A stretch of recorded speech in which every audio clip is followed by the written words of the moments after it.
तुम्हारे बगैर तो हमारी रात ही अधूरी हो गई थी। Shut your mouth. क्या देखो बात तो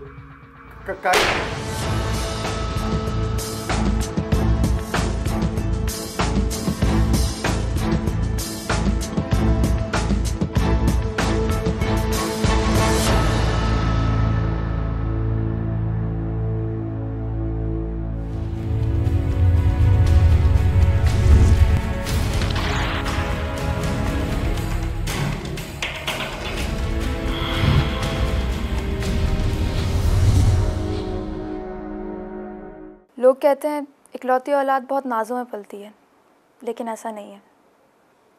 मेरा नाम फरजाना है, फरजाना सुहेल। सुहेल मेरे अब्बा का नाम है। मेरे अब्बा एक क्लर्क थे। मैं जब 10 साल की थी तो मेरी अम्मा का इंतकाल हो गया। उसके बाद मेरे अब्बा ने दूसरी शादी कर ली। मेरी दूसरी अम्मा बहुत जालिम थी और मेरे अब्बा भी अम्मा के होके रह गए थे। मेरी अम्मा मुझ पर बहुत जुल्म करती थी, घर का सारा काम करवाती थी, झाड़ू पोछा बर्तन, यहाँ तक कि मुझे मारती पीटती भी थी। लेकिन मेरे अब्बा वो सिर्फ अम्मा की सुनते थे। मैं उनसे बहुत कुछ कहना चाहती थी, लेकिन वो मेरी एक नहीं सुनते थे। क्योंकि स्कूल में मेरी एक दोस्त थी जो अपने घर में इकलौती थी, लेकिन उसके अम्मा अब्बा उसको बहुत प्यार करते थे, बहुत लाड करते थे, उसका बहुत ख्याल रखते थे। लेकिन मेरे साथ ऐसा नहीं था।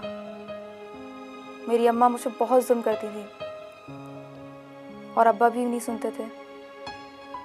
इसीलिए मैं अंदर से बहुत टूट गई थी और अक्सर तो अकेले में बैठ के मैं रोती भी थी, अपनी सगी अम्मा को याद करती थी। मैं इसी तरह जुल्म और सितम सह सह के बड़ी हो गई।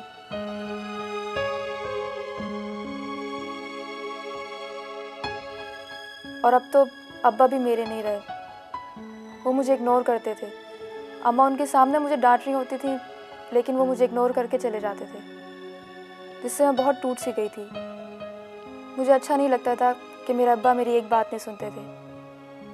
अम्मा तो मेरी सौतेली थी, लेकिन अब्बा तो मेरे सगे थे। इसका मुझे बहुत अफसोस था।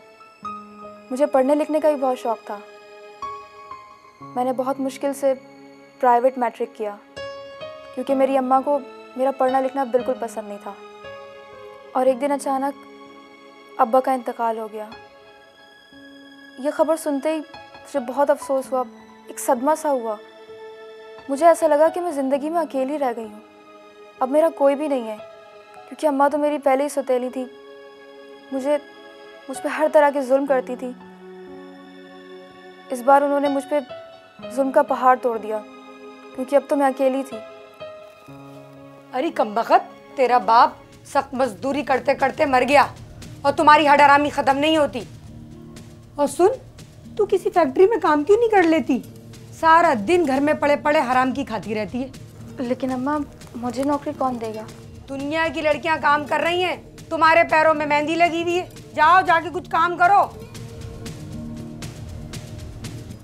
अम्मा, आपके लिए रोटी बना लूं? अरे ये कोई पूछने की बात है? अरे वैसे तेरी फूफी की लड़की भी तो किसी फैक्ट्री में काम कर रही है, मगर नहीं, तुम्हें तो मुफ्त की रोटियां तोड़ने की आदत जो पड़ गई है। हराम हरामजादी, जा जाके रोटियां बना। उन्होंने मुझे नौकरी के ताने देना शुरू कर दिए कि घर में पड़ी हराम की खाती रहती हो, जाओ कुछ पैसे कमा कर लाओ। लेकिन मैं कहाँ से नौकरी करती? मैंने तो सिर्फ मैट्रिक किया था। मैं उनसे यही कहती थी, लेकिन वो मुझे दुनिया भर की मिसाल देके यही कह के मुझे नौकरी के ताने देती थी कि किसी तरह मुझे पैसे कमा के ला के दो। मैं बहुत तंग आ गई थी। आखिरकार मैं अपने घर से निकली। बहुत जगह मैंने नौकरी ढूंढी, कई ऑफिसेज घूमी, लेकिन मुझे कहीं नौकरी नहीं मिली, क्योंकि मेरी पढ़ाई सिर्फ मैट्रिक तक थी। कौन देता मुझे जॉब? लेकिन एक दिन ऐसा हुआ कि मुझे एक अच्छे ऑफिस में बहुत अच्छी जॉब मिल गई।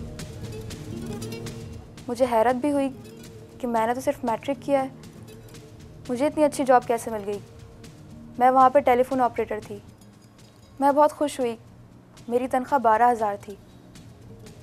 उस ऑफ़िस में एक लड़का मंजूर भी था, जो कि बहुत अच्छा लड़का था, बहुत अच्छी अच्छी बातें करता था। मुझे दुनिया के बारे में ऊंच नीच समझाया करता था कि ऐसा करो, ऐसा नहीं करो। बॉस के अगवाड़े और घोड़े के पिछवाड़े से हमेशा बचना चाहिए। क्यों? पता नहीं कौन किस वक्त लात मार दे।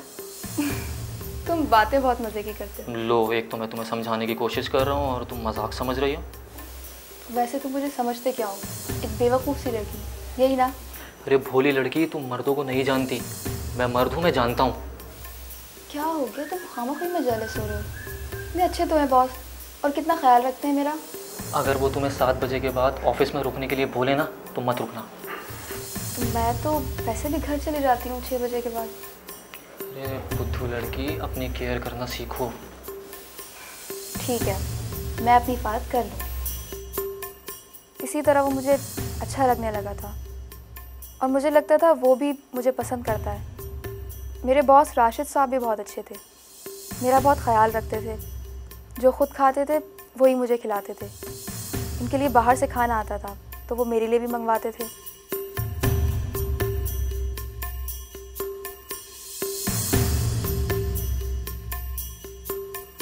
मैंने जब अपनी सैलरी अपनी सौतेली माँ को लाकर दी तो उन्होंने सारे पैसे रख लिए और मुझे सिर्फ 1000 रुपये दिए और कहा अब इसी में गुजारा करो। मुझे बहुत गुस्सा आया कि मुझ पे इतना जुल्म भी करती है और मेरी सारे पैसे भी रख लिए। और ये सोचा मैंने कि 1000 रुपये में मेरा गुजारा कैसे होगा, क्या करूँगी मैं।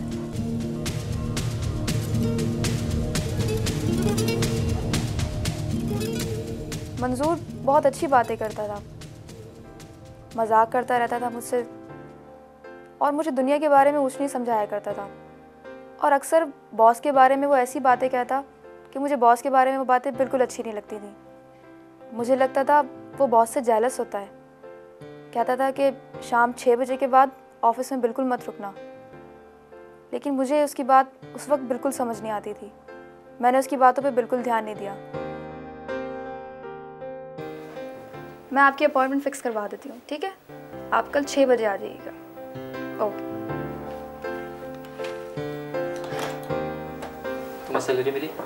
हाँ, मुझे तो 29 को ही मिल गई थी। अच्छा। क्यों, तुम्हें नहीं मिली? नहीं, मुझे तो नहीं मिली। पैसे चाहिए? नहीं, अभी नहीं। लगता है बॉस भूल गए। नहीं, ऐसे ही होता है हमेशा। मुझे तो हमेशा टाइम पे पेमेंट मिल जाती है। तुम लड़की जो हो। एक तो तुम हर बात में लड़का लड़की घसीट लेते हो। तुम नहीं समझोगे। तुम मर्द औरतों को इतना कमतर क्यों समझते हो? कमतर नहीं, कम अकली कह रहा हूँ। बस तुम्हारी यही बात मुझे जहर लगती है। राशिद साहब को देखो कितने अच्छे। जी सर। ओके, मैं भी भेजती हूँ। जाइए, पेशी है आपकी।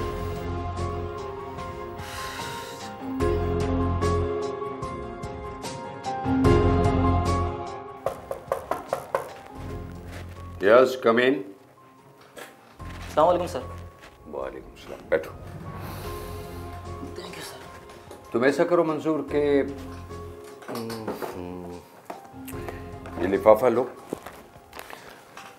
और सफदर साहब को दे आओ। सफदर साहब का घर देखा है आप? जी सर।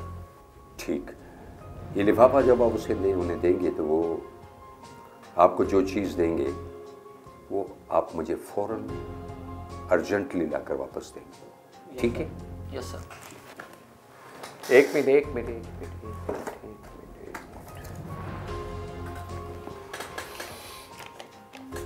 ये अपने पास रखो। टैक्सी में जाना, पैसे बचाने के लिए वैगन या बस का इस्तेमाल नहीं करना। Yes sir. ठीक? हरिए। एक इस वक्त 6:45 बजे, तुम तकरीबन 7 बजे तक वहाँ पहुँच जाओगे। 7 बजे पहुँच। ऐसा करो कि तुम 10 बजे तक, उससे पहले 10 बजे से पहले वो जो कुछ भी तुम्हें दें तुम घर पहुँचा देना मुझे, ठीक है? ठीक है, जाओ। लेकिन कहीं भी रुकोगे नहीं, फौरन इसी वक्त फटाफट निकलो। ओके।